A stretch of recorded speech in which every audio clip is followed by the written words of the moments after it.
binibigyan natin ng priority itong system loss removal. Tama ho kayo doon sa inyong slide na importante ang accountability. I think naririnig ho natin ng taong bayan na gusto na nilang tanggalin itong system loss. Ito rin naging announcement ng ating Pangulo. Ang susunod na tanong ay sino ang dapat sumalo nitong system loss? Sa aking palagay, dahil yung nagkaroon na tayo ng hearing, no? Mayroon dalawang bagay dito, yung technical and non-technical. Yung non-technical, basically, ito yung mga jumper. At dapat itong mga jumper na pwede nating sabihin pag nanako ng kuryente, hindi rin natin pwedeng ipasa sa ating mga consumers. Dahil unang-una, hindi naman sila yung gumamit nitong kuryente na ito. Nakaw nga ito. So hindi naman na fair o patas na ipapasa ito sa ating mga consumers. Pangalawa yung technical, which is very mas komplikado ito, Mr. Chairman. Pero sa aking pag-aaral, ang importanteng tanong ay sino ba mayroong kapangyarihan na babaan ang technical losses? 'Di ba? Chairperson Juan, sino ba ang may power? Sino ba may kapangyarihan na babaan itong technical losses? Ang mayroong kapangyarihan yan ay yung mga distribution utilities. Tama? Dahil sila ang pwedeng bumili ng bagong equipment, sila ang pwedeng mag-upgrade ng kanilang mga substations, ng kanilang mga linya, pwede rin silang gumamit ng mga distributed energy system tulad ng solar para hindi na magkakabit ng mahabang linya. So, ang ibig sabihin, sila ang may kapangyarihan para babaan ang technical losses. So, ang aking pananaw dito, kung sino ang may kapangyarihan, dapat siya ang sumalo. Dahil incentives yan eh. Kung wala kang incentive na babaan at ipapasa mo lang, wala ka ring incentive na mag-invest sa mga technology. May I add to that, Yes. SP? Oo. Siguro we also have to look beyond other than the distribution utilities. Pati siguro po, kasi nangyayari ang system loss SP from the generation because of the facility to the transmission. Karamihan po nawawala dito sa transmission. So siguro we need new facilities.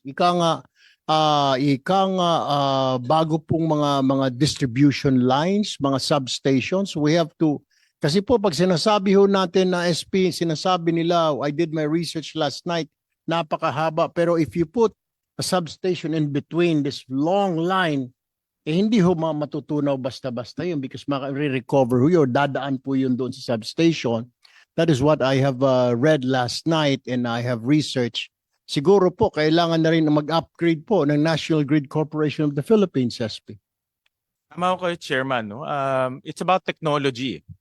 No? Kung sino ang pwedeng maglagay ng pinakabagong technology or even bagong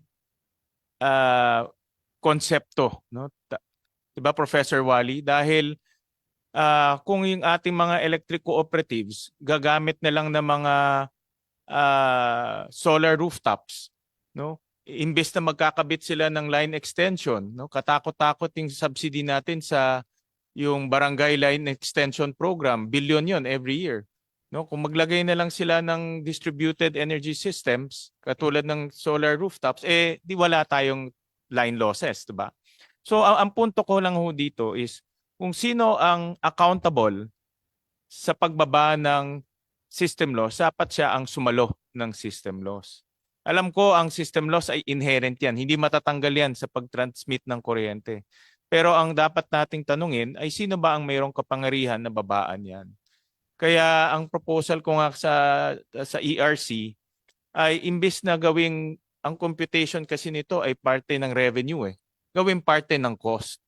No? Dahil ngayon, pag parte siya ng revenue, consumer ang sumasagot, may VAT pa. No? Kung parte yan ng cost, expense na yan ng distribution utility. Yun ang isa. Pangalawa, kausap namin ni Chairman yung BIR Commissioner, si Commissioner Mendoza last week. No? Nagkaroon kami ng consultation with him. At pareho kaming interpretation, Chairman Nino, na pwede nang tanggalin ang VAT sa system loss. Hindi na kailangan ng batas. Ginawa natin to sa Lifeline rate. Nung ipinasa namin last year yung ease of paying taxes, merong provision doon na lahat ng pinapass on hindi naman kailangan i-VAT at natanggal yan sa Lifeline rate. So ibig sabihin pwede nang tanggalin ang VAT sa system losses. Ang kailangan lang ay regulation ng ERC. No, yun ang aming consultation sa kanya kasi naghahanap kami ng ating chairman kung ano yung pinakamabilis para kahit papaano mapababa ang presyo ng kuryente, hindi ginagawa ho namin. At ang BIR, ang Committee on Energy, myself, we agree na pag naglabas ang ERC ng regulation, removing VAT on system losses, ang susunod niyan ay revenue regulation ng BIR, tanggal na ang VAT. At least one problem solved. No? Ang susunod na lang ay itong batas na pinag-uusapan natin. To date, merong 11 laws, 11 proposals ang Senate.